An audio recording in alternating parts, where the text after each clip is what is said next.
how do you feel when you look at this picture? Maybe you feel overwhelmed, or maybe you feel energized. Maybe you feel a little threatened, or maybe you're just surprised that different people would feel differently about it than you would. The truth is that this image is ambiguous, a neutral image that passes through one of the most important lenses in human perception, our identities. More and more, we're looking at the world through polarized identities of us versus them, left versus right. And it's making it really hard to get some important things done. I want to see if my research can help with that. So to start, we have to understand something fundamental about human evolution, that there's safety in numbers. I mean, nobody wants to fight a bear on their own, and so having tight-knit social groups really gives you the best fighting chance you're going to have against a bear or a tiger or any other kind of threat. That's why our brains produce oxytocin, the love hormone.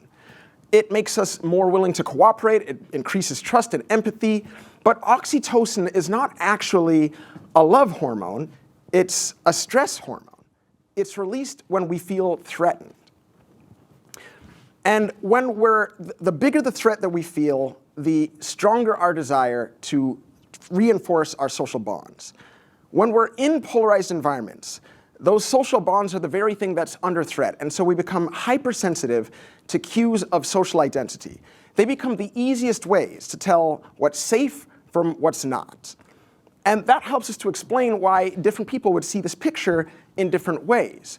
Maybe you saw this group and thought to yourself, climate change activists, these are my people. Maybe you felt the same way when you thought they were freedom convoy protesters.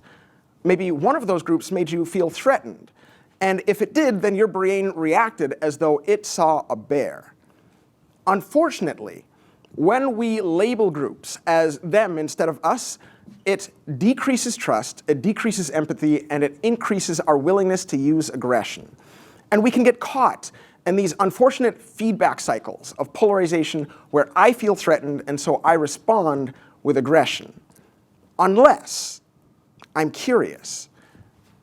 The science proves it. Curious people, they become less polarized when you threaten their social identities, which was surprising even to the scientists who figured it out in the first place. So I think that curious people are reacting like curious little kids. You know, you could tell a 5-year-old kid, in 5 billion years, the sun is going to explode, engulfing the entire world in a fiery hellstorm. And a 5-year-old kid would be like, why? The reason is that they're not threatened because their goal is exploration. So to see if curious people really do perceive less threat, we measured the curiosity of a bunch of university students.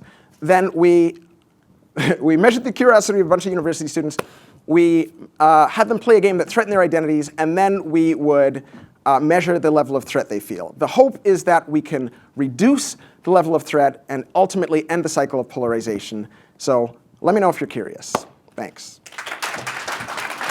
Thank you.